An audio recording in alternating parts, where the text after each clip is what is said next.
Today on the podcast, we have Dr. Panu, who is a pulmonologist who came from India to work in the United States. We talked about her immigration story, coming to America, and about cancer, and what we can do to improve cancer treatments. Hopefully, you enjoy. So, what's the story from your getting started, your origin to going to Columbus, Ohio, and getting started in medicine? What's the journey?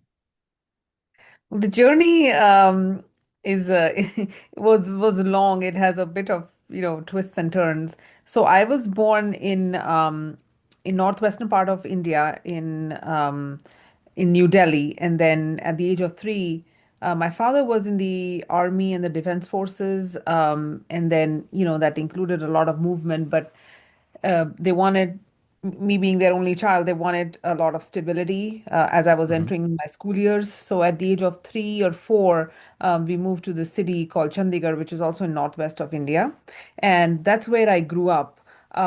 So in my family, most people are in the army and defense forces. I do not have any physicians in the family that we know of.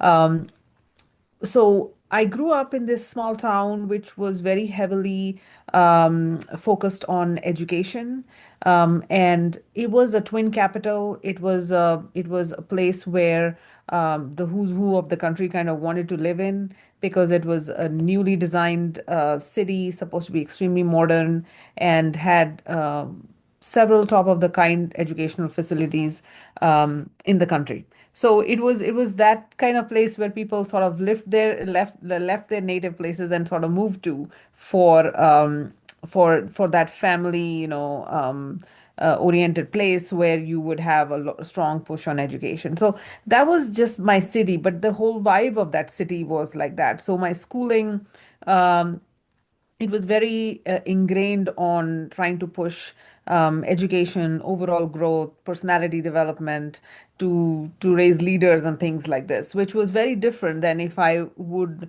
possibly grow up, maybe say where my parents grew up. So that was a more native, place where it would be more oriented toward culture and everything. But this was a more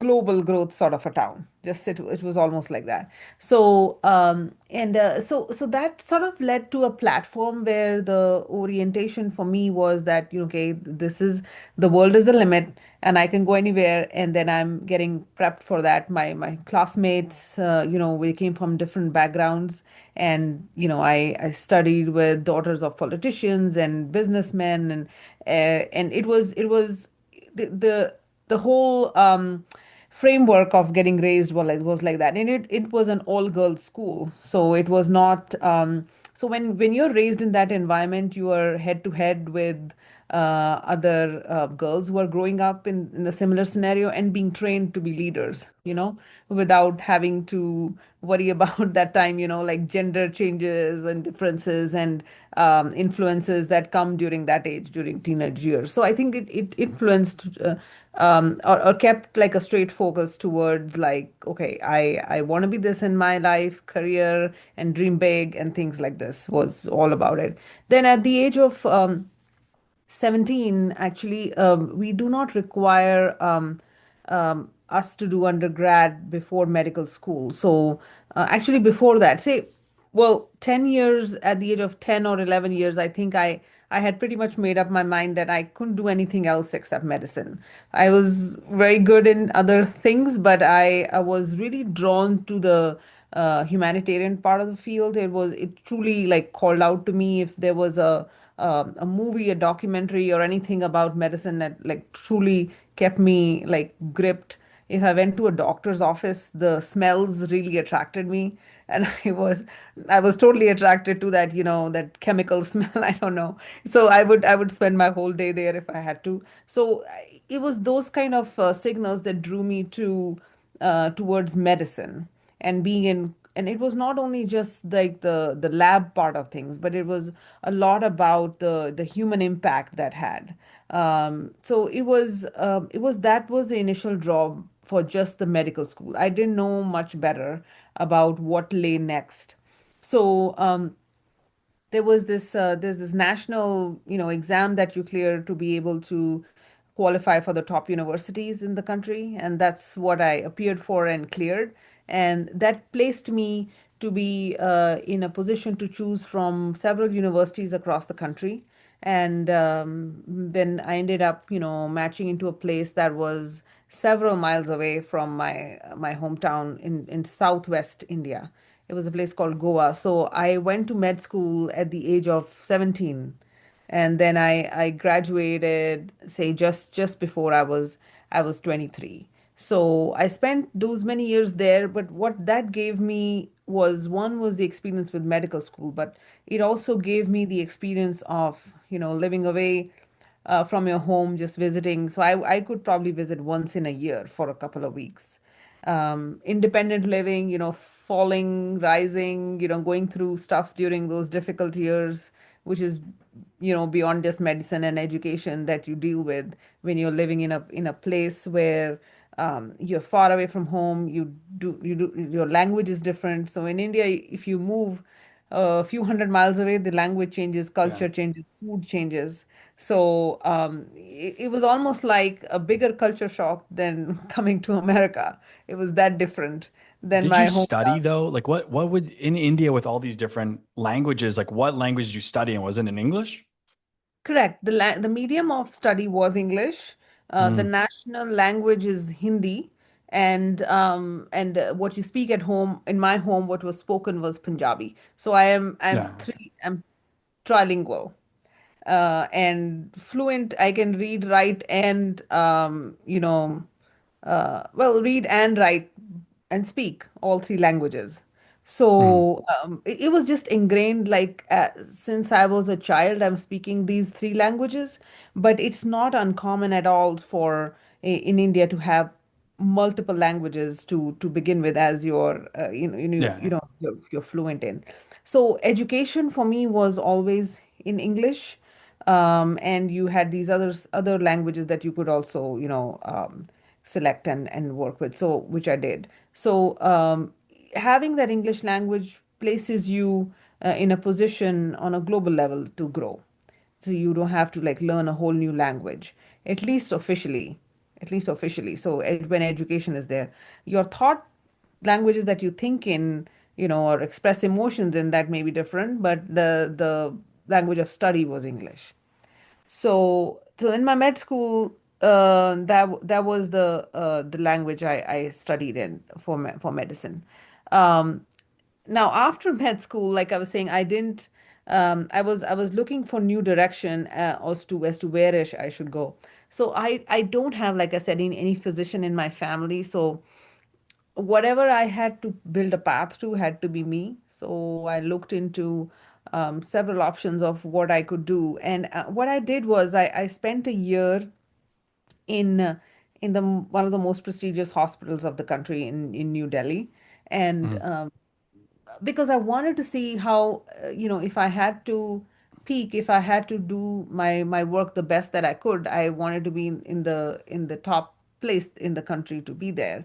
So I worked there. I did like an internship or almost like a transitional year there, to learn the system and as what options would be ahead. And I just learned that um, coming from India, and just how the setup was, and not having any medical background in the family or support to take next steps, and I may get, sort of run down just by the system itself, by one is lack of opportunity at that point of the number of specialties that was available, as well as, there was no straight path to um, achieving that. There you could have somebody sometimes just pay money into getting into those positions, mm, versus if you even if you did what you could do, you could still maybe not make it. So it was not all excellence based. You cannot just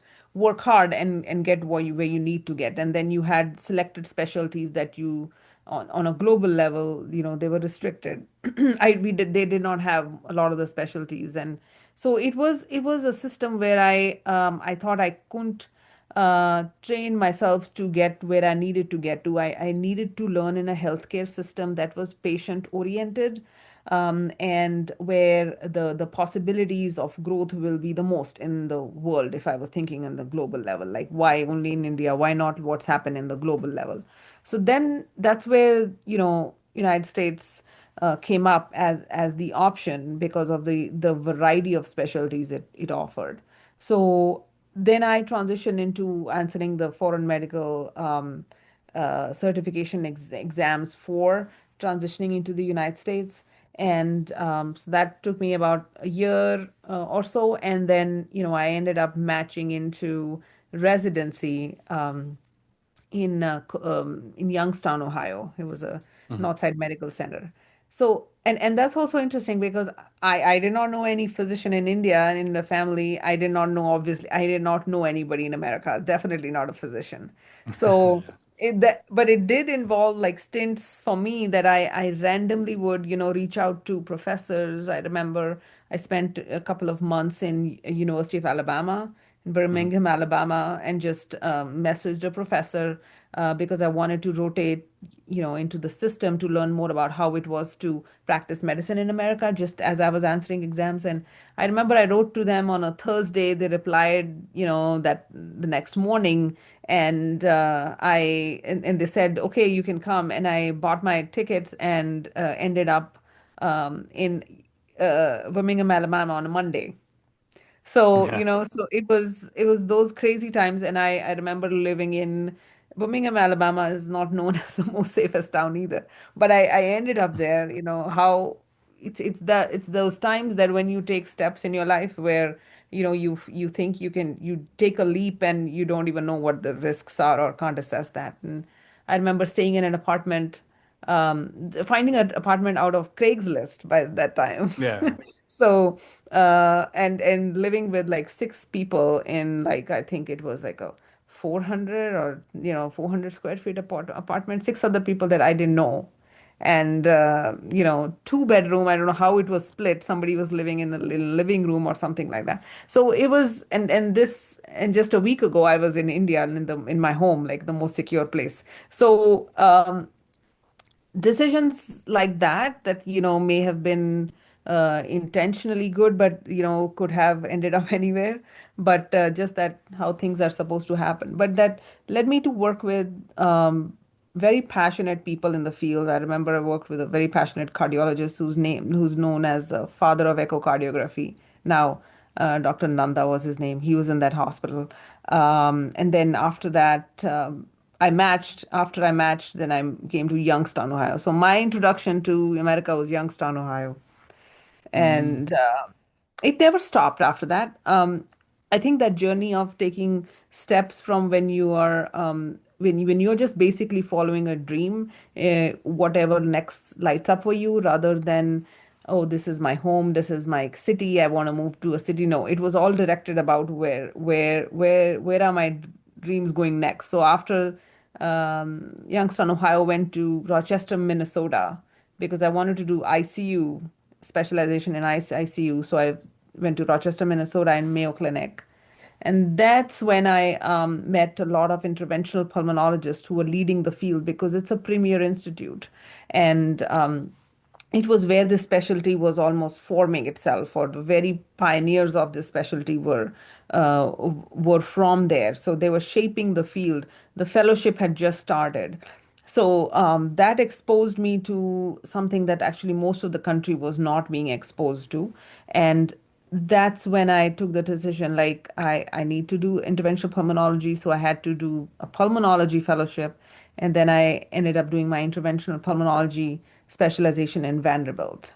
So this just how I think when it's focused on where your next step is, ambition and focus, it just takes you to all these different places. So I think I stayed in like four different cities before I settled in I know. Columbus.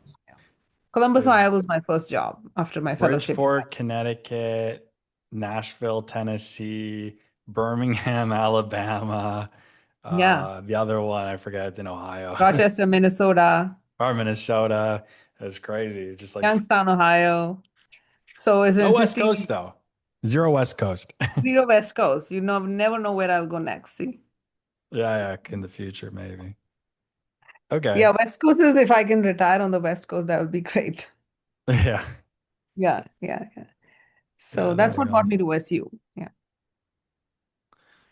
So then uh what are you doing then at your now that you're at like in your current position? Like what is your current position and what are you doing currently as medical director? So I started off as an assistant professor and director of translational research in IP when I started my job. And Mhm. as a part of that, I first built a research hub in interventional pulmonology. Means I worked on trying to put a team together called with the assistant of our clinical trials management office of a regulatory team and research coordinators that could help build that hub of IP research.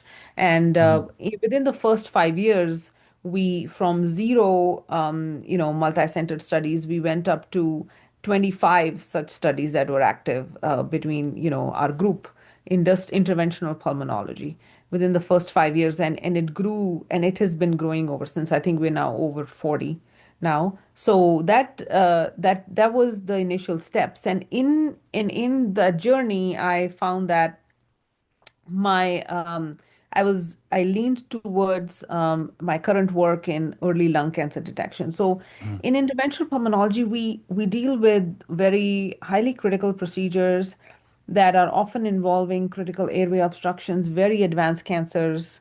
And those are the most, well, in terms of, an instant gratification and satisfaction, very gratifying procedures because you end up helping a critically ill person, sometimes getting off a ventilator, going home, breathing again, saving, a very fatal event. So that's one part of IP, but that's where it deals with advanced diseases.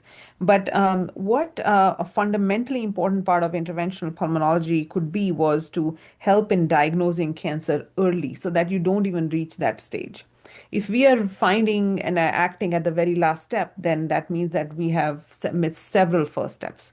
So I found that the most impact for interventional pulmonology could be in early lung cancer detection, and that means partnering with the lung cancer screening programs, but also coming up with procedures and inventions and innovations that are putting us on the cutting edge of how we can find lung cancer early as possible, at the smallest stage as possible, and as widespread in the community as we can get. So that is really the key, because survivals are still under 30% for lung cancer, whereas for Mm. breast cancer, they're over 90% survival rate for 5 years.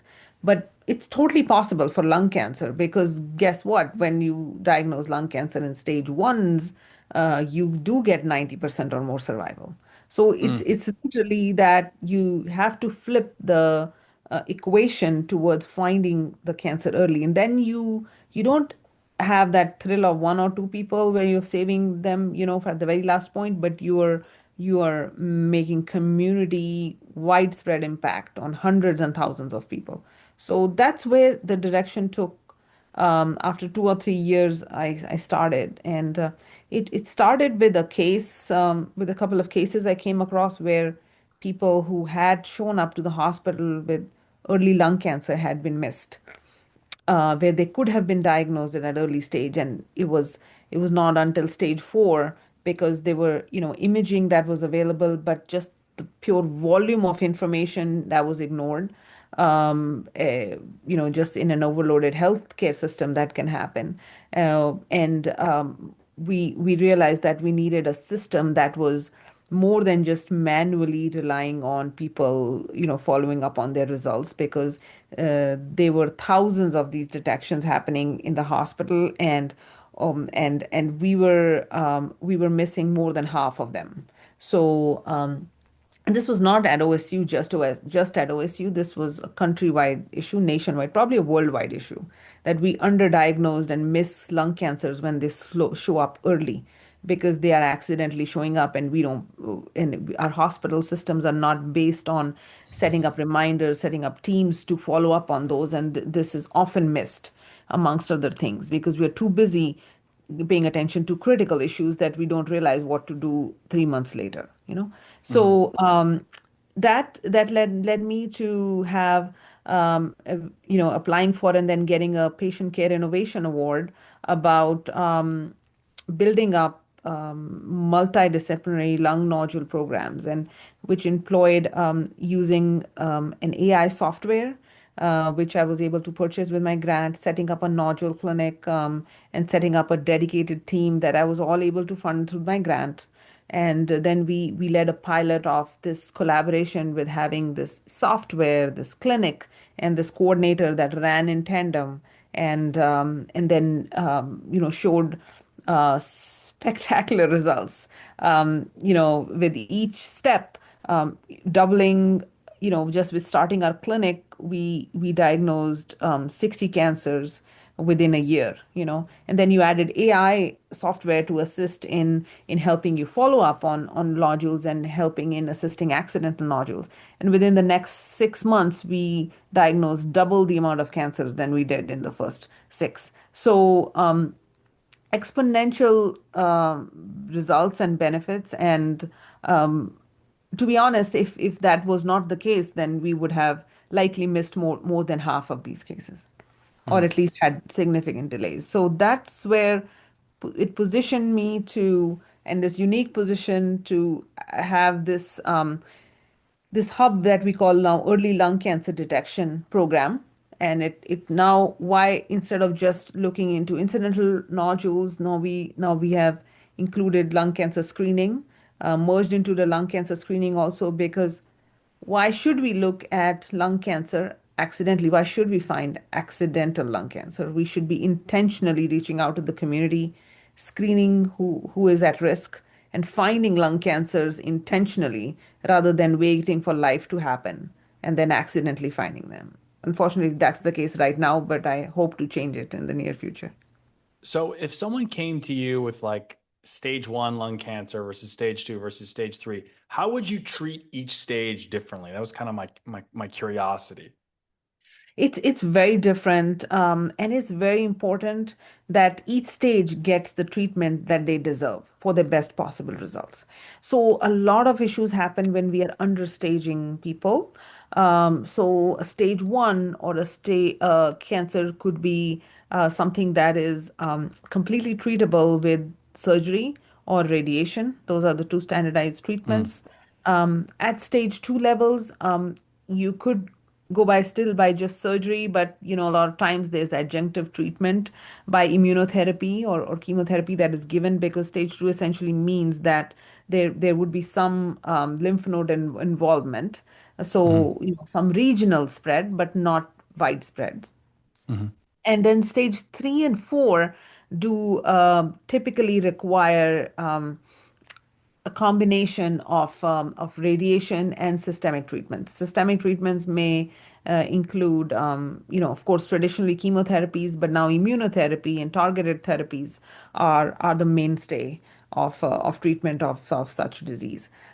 Stage 3A still qualifies as something that you can cure.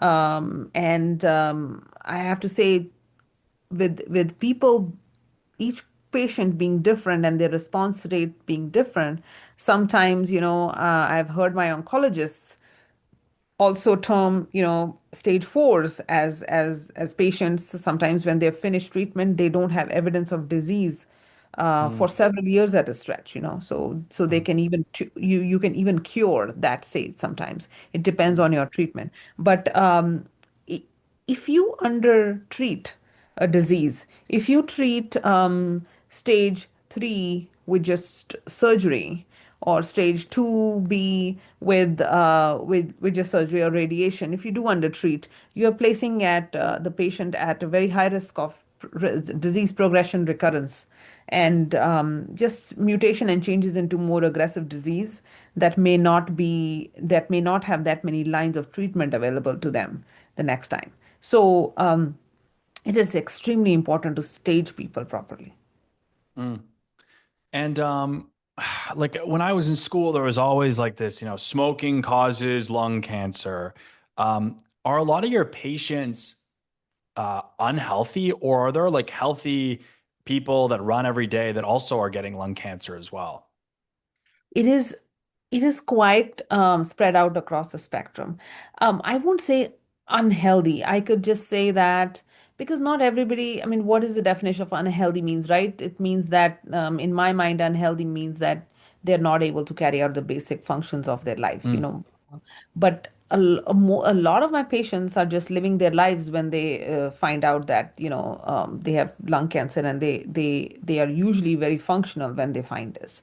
So, mhm, I would say it in a way, say that that's true that 80% of lung cancers are associated with a history of smoking. So there's a direct link with being exposure to cigarette smoke, and it's the most obvious link that we have found in research. There has been evidence you have found there has been evidence of found like genes that are specifically altered by smoking, certain mutations that are specifically related to smoking that you can actually find in the DNA. So you know that there's a direct causal relationship, and decrease in smoking is used is associated with decreased incidence, improved treatment responses, and decreased recurrence. So we know that there is a direct link, but that's not the whole picture. So because 20% and increasing people are those who have not smoked in their life, or they do not have a direct link or any obvious risk factor. Now, there are these plausible risk factors that there may be a family history, or the next possible non smoking, non-tobacco related risk is radon exposure. mm, But there's others that air pollution is there. There's other like exposure to diesel fumes, asbestos, which are not quantified. And a lot of times there is no exposure. Like you won't think when you think of lung cancer, you think of somebody older, with wrinkles on their face and, these smoking marks everywhere, and yeah. smelling of smoke, and that's the person gets diagnosed with lung cancer. No, I have young women in their 30s and 40s, coming from in their gym wear, coming from their gym, with two dogs and, little kids, and they have been diagnosed with lung cancer, not a day of smoking in their lives, no family history. Um, so it is quite spread out, and in fact, a very important observation is this, that the smoking related cancer because of control of tobacco related products is decreasing just because of awareness, I believe.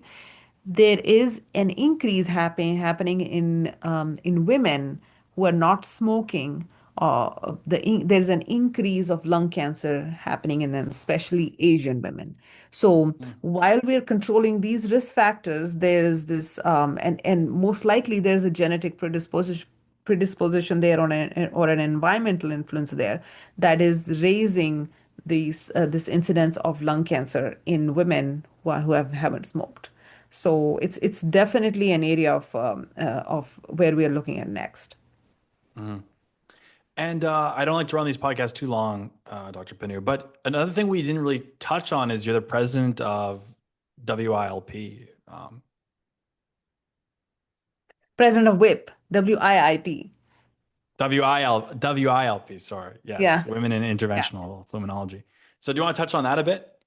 Yeah, women in interventional pulmonology came to play because, for the longest time, of course, interventional pulmonology is a very subspecialized field. There's only a few hundred of us in the world. And for the longest of times, there were probably women in single digits that were doing the field.